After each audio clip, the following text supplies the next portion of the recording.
could do that. This is some random shapes on a page. It's easy. But is it really? Hello, my name is Raquel Black and I go by Raquel B across the internet, and welcome to an art video.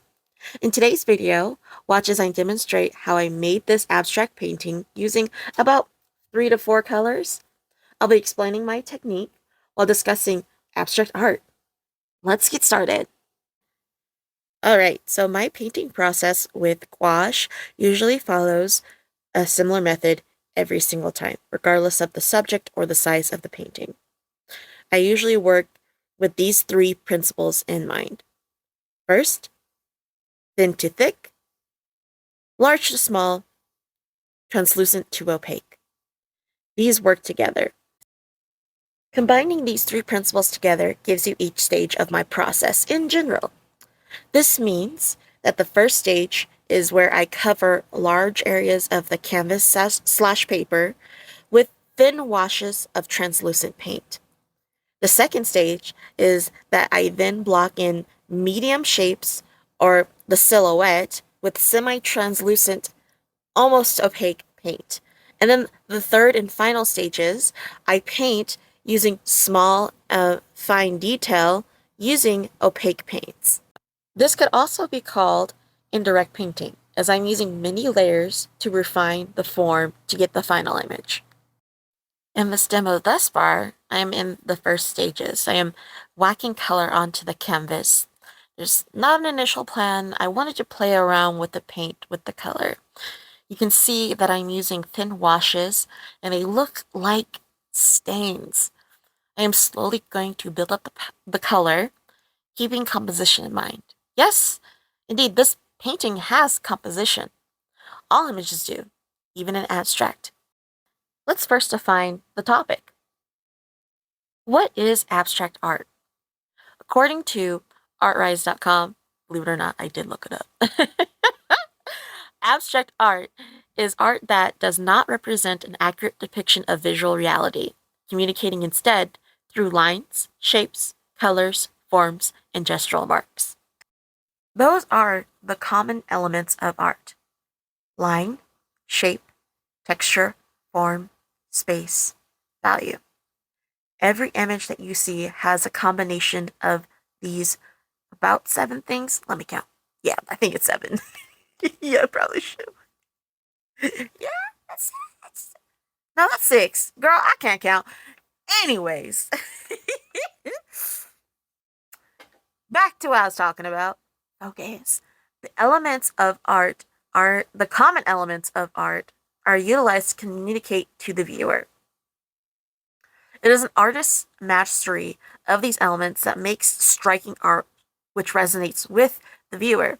Think of your favorite artists, how they use form, shape, and space, texture, all those different things to indicate their style. Think about why they attracted and hold your attention.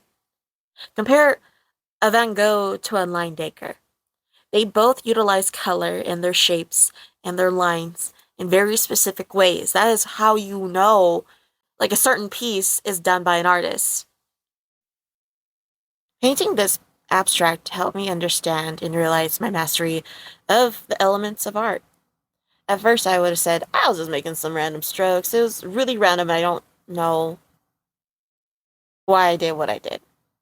But after some introspection, I could say that there was something going on here.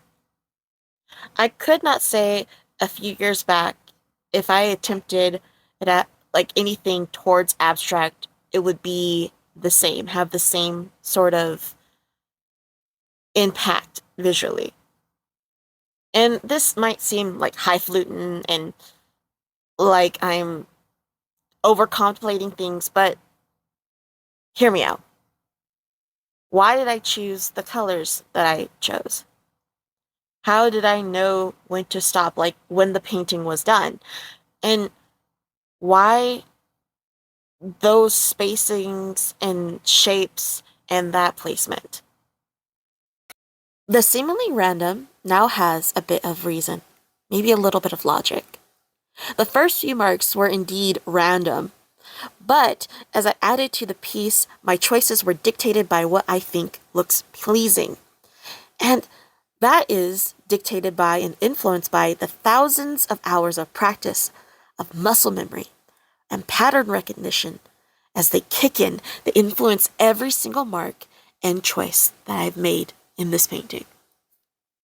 And we've been on about stage 2, maybe 3 for a moment here within this video of this demo.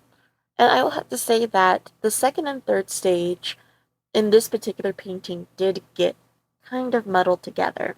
And I think that's because it is an abstract. So I'm not going to go into hyper detail, so I don't have a lot of small little marks to keep in mind. That being said, at this stage, I started adding opaque shapes. Let's talk about these shapes. So first, I am adding an opaque shape that they initially followed the broad brushstrokes of the light color that was previously applied. I am still using the same about 3 colors, the red, the blue, and the yellow, just their opacity has been increased. Like it's almost straight from the tube, no water. When I first placed down the shapes, I found that they were a little bit harsh. It felt like the shapes themselves were not a part of the painting, but instead were floating on top of everything. And so I decided to create a lost edge on one of the sides. A lost edge not only adds interest and helps with making it feel like the paint or those shapes are a part of the page overall in composition, but your brain will fill in that lost edge. You will still see that border. You're like, oh, that's a triangle.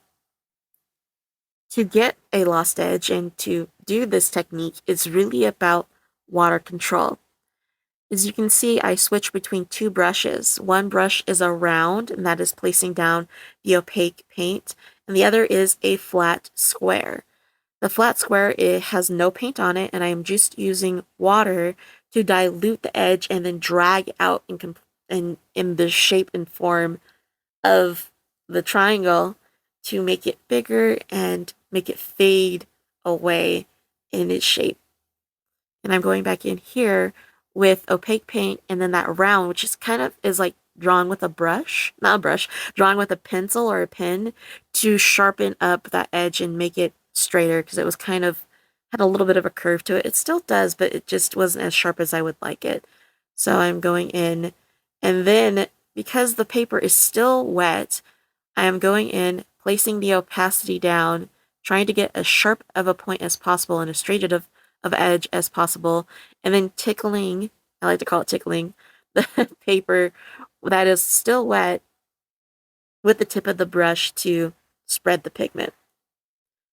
The same goes for these shapes, for these squares. I'm going in with the blue, it's as rich as I can get it, and trying to make it as sharp as I can before I go back and then make that edge go lost. You see how I switched it?